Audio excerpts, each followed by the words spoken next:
Welcome to Lattes and Laundry, a podcast created to keep you company as you fold the clothes or for when you take your well-deserved coffee break. Life at home, while never dull, can sometimes be a little lonesome. My hope is that this podcast makes you feel like you have a friend with you as you go about your day. I'm so glad that you're here. Hello and welcome back to Lattes and Laundry. This is episode 4, and I am very excited to introduce a guest to you here in a minute. First of all, I wanted to say thank you to everybody who has subscribed to the podcast channel and everybody who watched and liked the last episode. I appreciate any engagement as this is a new channel, so thank you so much for that. My name is Emily. I always forget to introduce myself, but I realized today when I was planning stuff for this podcast that I should probably introduce myself. So I'm your host, Emily, and today I am going to have my very first guest on the podcast, and her name is Hannah Barnes. And I have been friends with Hannah for a very long time. We met through Instagram. Pretty sure it was back before either one of us got married that we met through Instagram and ended up exchanging phone numbers, and we were friends, and we met briefly at her wedding. And then I don't know why it took us a very long time to figure out that we could meet halfway to see each other in person again. She lives in Tennessee and I live in North Carolina, so there's a good bit of distance between us. And for some reason it took us a really long time to realize that we could meet up halfway. So we've been meeting up a little bit here and there when we can, and I love her. She's a very, very dear friend of mine, and I know that y'all will love her as well. Today we're going to talk about keeping the creative spark alive when you're a mom, and I know she has some thoughts that will be encouraging to you. So, Hannah, welcome to the podcast. I'm going to let you introduce yourself. Hi, Emily. Thank you for having me on. This is the first time I've ever been on a podcast before, so I'm a little excited and nervous. But hi, my name's Hannah. I'm married to my husband Peter. We've been married for almost 7 years. We have 2 kids. They're 4 and 2. I've been a stay-at-home mom ever since I had my little boy. It's been actually almost 4.5 years now, I guess, that I've been a stay-at-home mom. And I just have fun. I'm doing whatever comes into our mind for the day. I try to stay home, but I'm more of like a stay-at-home mom that doesn't actually like to stay home. So we try to do fun things, but also I do a little bit of Instagramming, and I have an Etsy shop and stuff like that. Tell us about your Etsy shop and what you post on your Instagram and that kind of thing.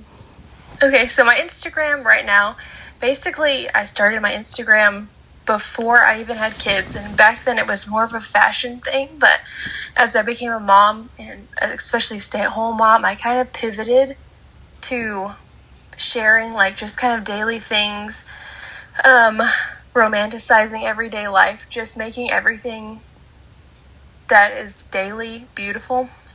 And then my Etsy shop is I make velvet bookmarks. So that's just like an extension of making every day beautiful. Reading is one of my favorite things, and so my goal is to make the reading experience even more beautiful with your velvet bookmarks.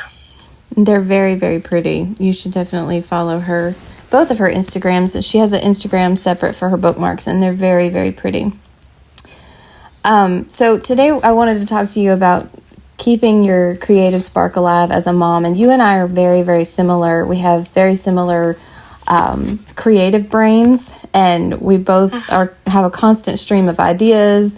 And she and I are always bouncing like random business ideas off of each other. Like we both just have a lot of ideas. And I know it's hard when you're a mom and you have very limited time to pursue some of those ideas.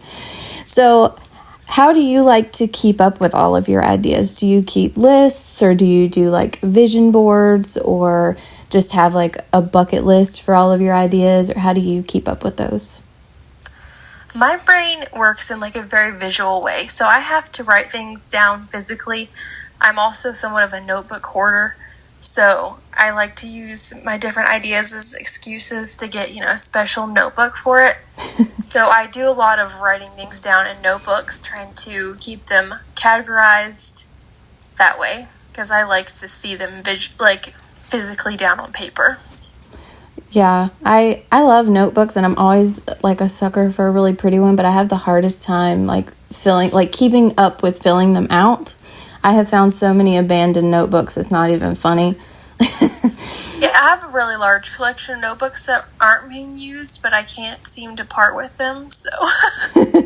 They're so pretty, and like I can't go in Barnes and Noble because that whole wall that they have of like all the really pretty gilded journals, it gets me every time. And I've bought several journals from there that I don't ever do anything with.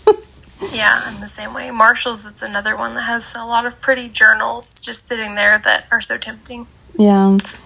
I think I most of the time make lists in random notebooks, and then I can't find them, and I'll have like a whole idea list, and then I'll come across it later and be like, that's where that list went. This year I've tried to be really good. I bought a really pretty journal at Dollar Tree. It's just a little really thin one. And I'm like, okay, this is the content creation journal. You're going to use this for your content creation and only for your content creation. And you're going to use it all. Yeah. I do keep a short list on my phone, like, for ideas for my reels. That way they're in my phone when I go to use my phone. But that's kind of one of the rare exceptions of things that I'll keep in my phone instead of on a notebook. Do you have 1,000,000 notes in your notes app? Yes, I think I have like 160 some notes right now. My husband looked at my notes app the other day and was like, oh my word. Because I have so many. I do too. So how do you manage the expectations, like with all of your ideas and business ideas, and you get a thought about reels that you want to do, or new products for your Etsy, like all these ideas that you have, and like as moms we have very, very little spare time. How do you manage the expectations of like what you can do realistically, what you may have to put up for the future, and what you have to let go of? Honestly, I've not always been great about being able to categorize it. I tend to like have way too many tabs open and try to take on too many things, like I just tend to like take on too much, and I know that I do that, so I've had to try to be a little bit better about it. I've started several things and realized that I'm in over my head, like this is too much for the amount of time I have, and so I've just kind of had to set those aside, put those down. So over the past couple of years of being a mom, we're in a fairly good routine right now. So I know that if I'm going to create a reel, the only time I have is nap time, quiet time. So I try to come up with the idea that I'm going to do and get it done really quickly during that time. And I've just had to set the expectation for myself that if it doesn't happen that day, it doesn't happen that day. Because that's really the only time I have to create, that the lighting is going to be decent. So as far as that goes, that's what I do. For my bookmarks, I might stay up after bedtime, and I can stay up after bedtime and order my supplies and play in my collections, and I can stay up after they go to bed and put those together. So you kind of have to categorize like what works for the time of day that you have a little bit of free time. And I've realized like more and more that my kids are growing up so fast. Like I don't want to spend my entire life staring at my phone trying to create, I want to be more present. So I've just set the boundaries for myself that I do my content creating during the time that they're asleep or having their quiet time. Right. I love that. I heard somebody say recently, or I've heard a couple of people say recently, that every time you say yes to something, you're saying no to something else.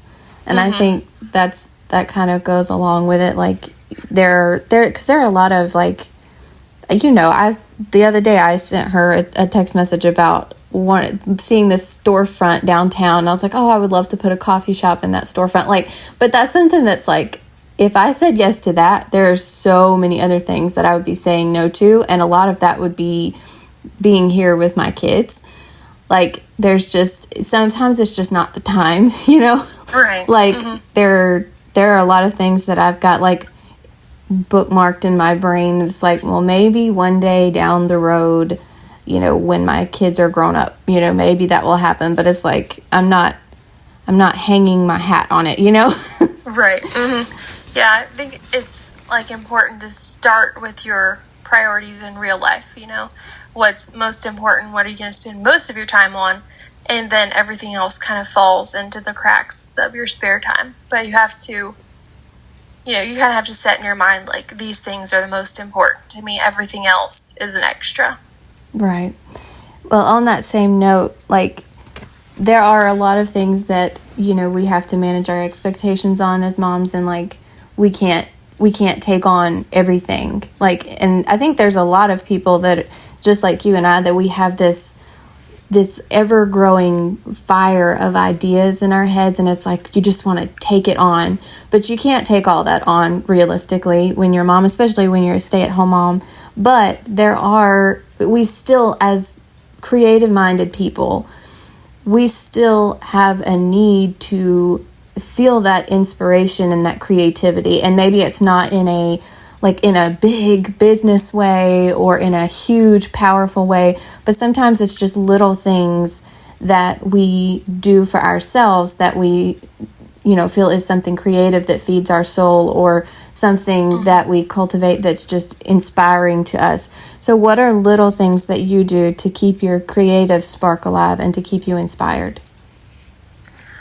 First of all, my brain kind of works in like, I can't just sit down and brainstorm ideas. My inspiration hits at the most random times. I have to usually inspiration hits when I'm doing something. Like, I made a funny reel the other day, and the inspiration came to me while I was grating cheese. You know? So, like, I just don't know. My brain does not work by sitting down and brainstorming for the most part.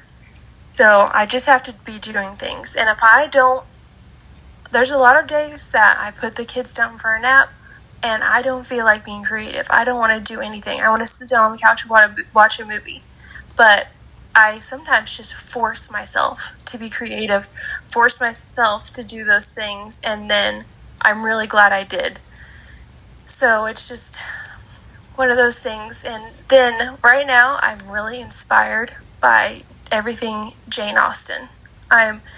Hallmark came out with a series that was based off like a bunch of Jane Austen books through the month of February. So now I'm reading through Pride and Prejudice, and those type of things are just really inspiring me. And so basically just forcing myself to be creative when I don't really feel like it sometimes, and you know, just spending the time on things that I enjoy for myself, because as you said, that's really important for us as moms. Yeah, my mom has always told me that, like, I don't know if it applies to everybody, but she said that especially as a mom, because you're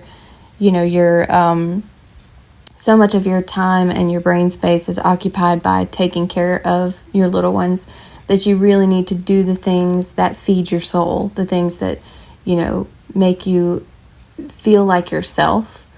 And sometimes that is little things like reading a book that you love, that you get inspiration from. And it's like you take that time, that little bit of time that you have for yourself, and you dedicate it to something like reading versus, you know, sitting and just scrolling your phone. Like you doing that thing that it helps your brain, and you're focused on it and it's inspiring to you. Like those little things are really the things that really feed your soul, especially on busy days or days where you feel kind of down. Those little things can really help you feel more creative. And I think anything that inspires you, be it books or movies or, you know, art or whatever it is, I think anything that inspires you also helps with your creative side. It helps inspire your creative brain.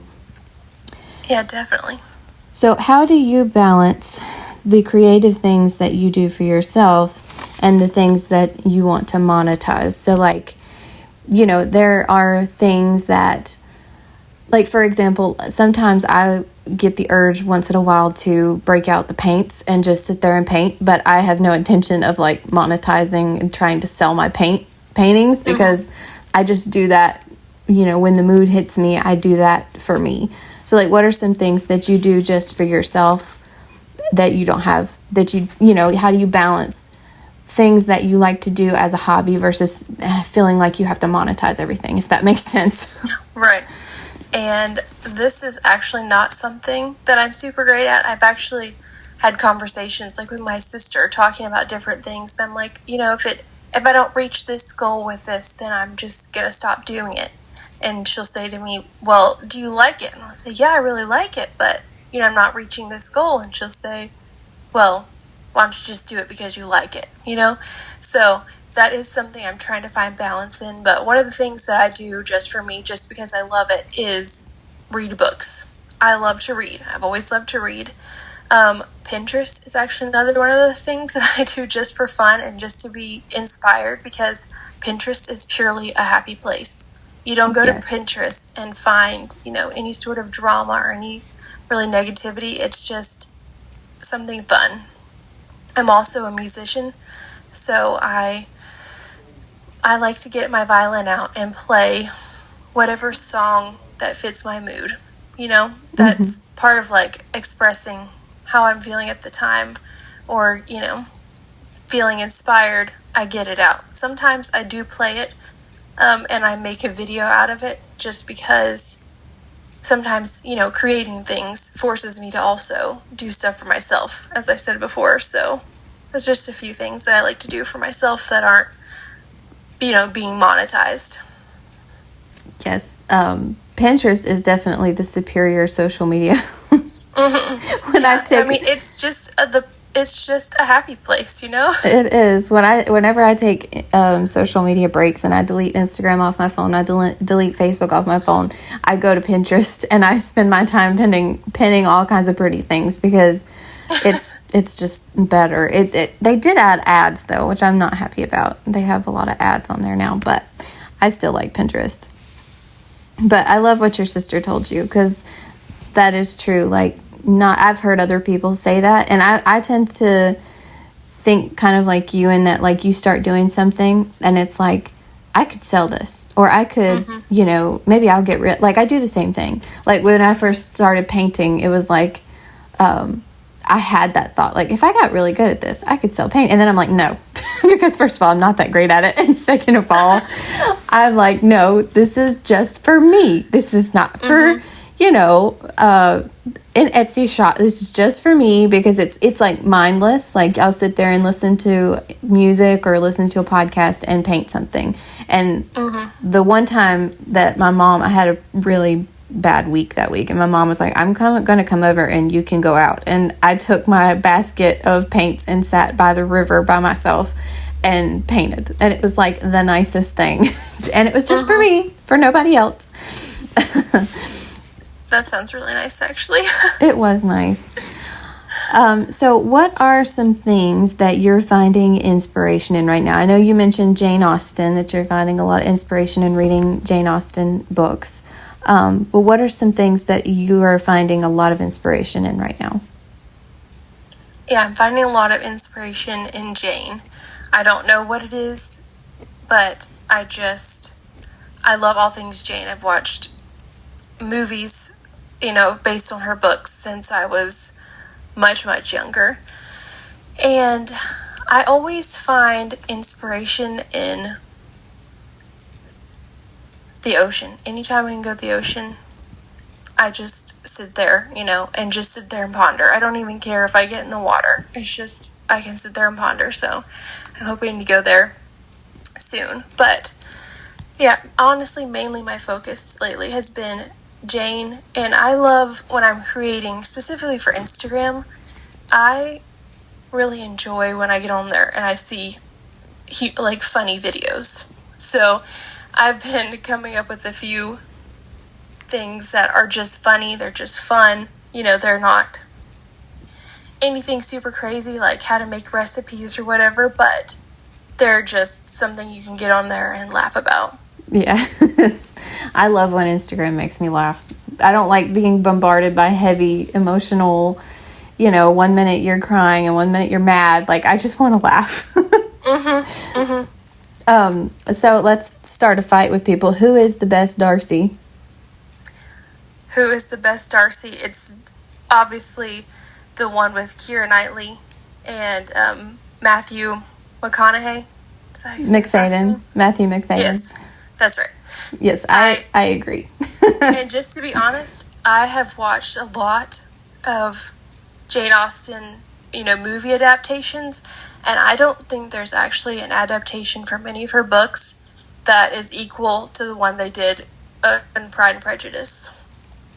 I watched a lot of them a long time ago. The Sense and Sensibility with what's her name? What was the girl from Titanic? Is it Kate Winslet? I think so. I'm really bad at modern actresses. I think it's Kate Winslet and Emma Thompson, I think. I watched that one, and I really liked that one. That one was older, though. I watched it when I was still living at home. It was a long time ago, so I don't remember a lot about it, but I remember really liking that one. I did not like the Pride and Prejudice with, I think his name is Colin Firth. It was Darcy in that one. I did not like that one. And I know everybody loves that one, and everybody says that he was the best Darcy, but I just did not like that movie. Granted, it's been a really long time since I've seen it, but I watched it on VHS, and it was 2 daggone VHS tapes. And I did not like it at all. And the cinematography was not as pretty, and I love cinematography. I think that's why I love the Keira Knightley Pride and Prejudice so much, because the cinematography was so pretty. And I thought that the cinematography in the new Emma movie was really pretty too. I have not seen all of that one yet. You didn't finish it? No. Oh, okay. Well, I just watched, I got to watch just a short little bit of it the other day, but I haven't finished it yet. Yeah, I thought that one was really good. But some of the older ones, I just don't. There was, I can't think of. Oh, there's a Jane Austen book that they made a movie of, and I can't think. It was like one word. I can't think of what it was. Persuasion? Yes, I think it was Persuasion. I didn't like that one very much. Not the new one. I haven't seen the new one. The one that they made that was like supposed to be a little bit different with like breaking the third wall and all that, or whatever they call that. I didn't watch that one. I watched an older one, and I don't remember liking that one too much. But it's been a really long time. But my favorite Jane Austen movie has been The Pride and Prejudice with Keira Knightley. I agree. I think that adaptation of that, and as far as any of the movies they've done about her books, I think that one's been the best so far that I've seen. Yeah, I think so too. All right. Also, I was going to ask you, what would your encouragement be for a mom who has a lot of ideas and a little time? Okay, so I've been waiting for this question, but I have always had like a long list of things I wanted to do, and I would start on one, and when I would get a little bit into it, I would realize, I thought I would like this, but I actually don't, or I thought I would have time for this, and I actually don't. For example, like 2 years ago, I started an online children's boutique, and it just turned out to need like a lot more than I could give it. Ordering new collections all the time, needing to take pictures of them, uploading them on the website, packaging orders, mailing them out, ordering more inventory. It just turned out to be way too much for somebody who had 2 kids under 3 and under, I think, at the time.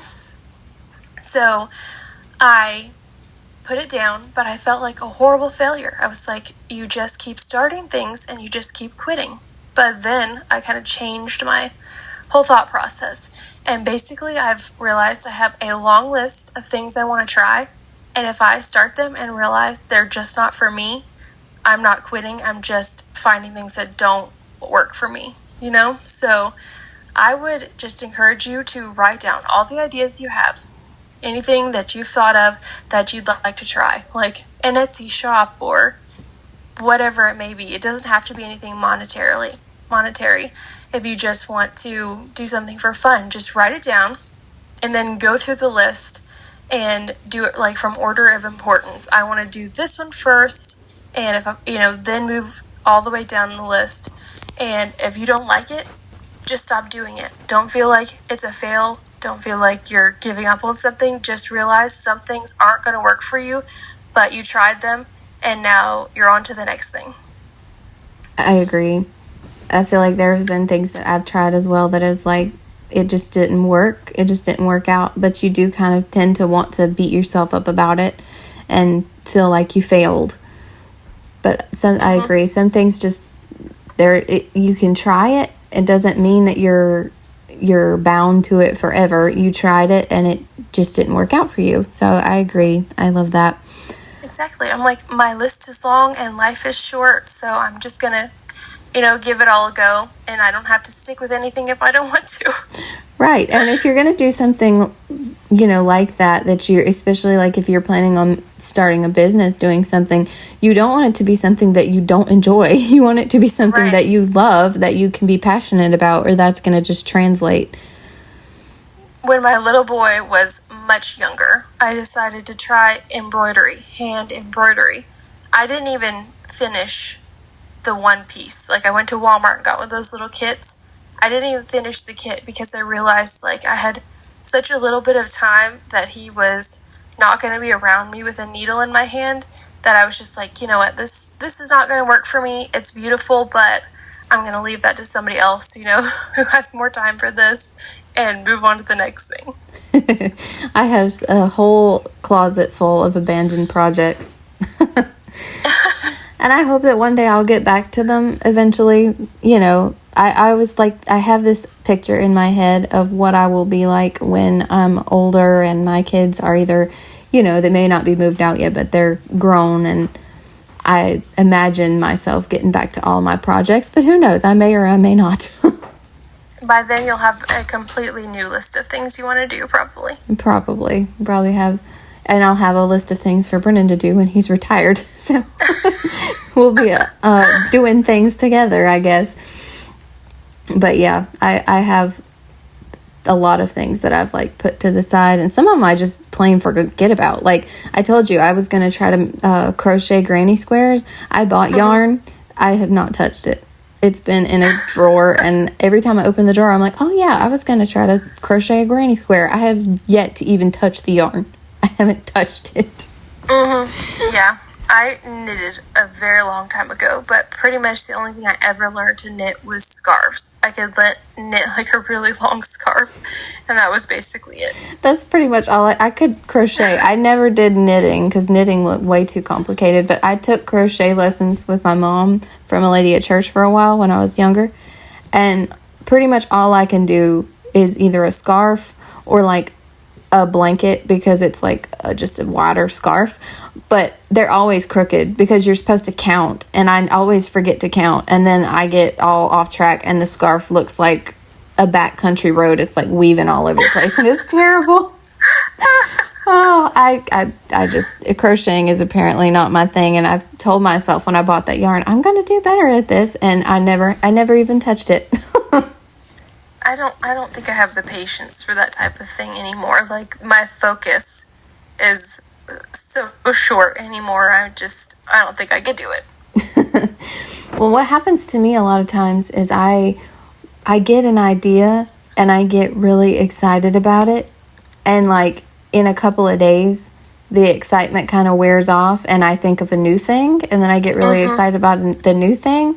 And I think it has to do with my personality, and my mom is a similar way. Like, she's got a million, projects, and she's always got ideas, and, I don't know. For me, it's my follow through is kind of the problem. I'm exactly the same way. Yeah, it's like the path is littered with unfinished products and unfinished ideas, and, it is what it is. I started trying to write a book. I don't know how many times, and I don't know if I ever get past like the first 2 to 3 pages. I've started books before. I have like music ideas in my head for future stuff, and I have this man at church that keeps wanting me to make a CD, and I'm like, I don't know how to do that, and also I don't have time for that right now. But it's like in the back of my head. I don't know. It's just, you got too much going on in too little time. But I don't know. That's why I think sometimes it's like the little things. Like for me, it's like I like to do the photography. I like to film YouTube videos. Those are probably my two main, and the podcast now. But like those are like my creative outlets right now. I'm not doing a whole lot otherwise. Yeah, I've really basically just cut down to the Etsy shop and my Instagram. Yeah. And I'll take my Instagram shorts and post them to TikTok and post them to YouTube, but it's, pretty much the same content. I just spread it out on the different platforms. Yeah. I always forget to do that. I always forget to transfer my Instagram stuff to YouTube, but that's a whole thing. Well, thank you for doing this interview with me. I know that I enjoyed it. I know that I always want to call them viewers. The listeners will really enjoy listening to your thoughts about that. And you'll have to do this again with me sometime for another episode, maybe. Thanks for having me on. As I said, this is my first time being on one, so I really enjoyed it. Yeah, I enjoyed talking to you, which we talk all the time anyway, but I enjoyed interviewing you for this. We don't really ever talk on the phone, so. No, and I don't know why we don't utilize that more. We just always text each other. We should. We should. Well, thank you for listening to this episode. I hope that you enjoyed it. I will link Hannah's Instagram and her Etsy shop down in the description box if you want to check those out. Please, if you enjoyed this episode, make sure to like this video, subscribe, and share it with a friend that you think would enjoy. I hope that y'all have a good rest of your week, and I will see you in the next episode.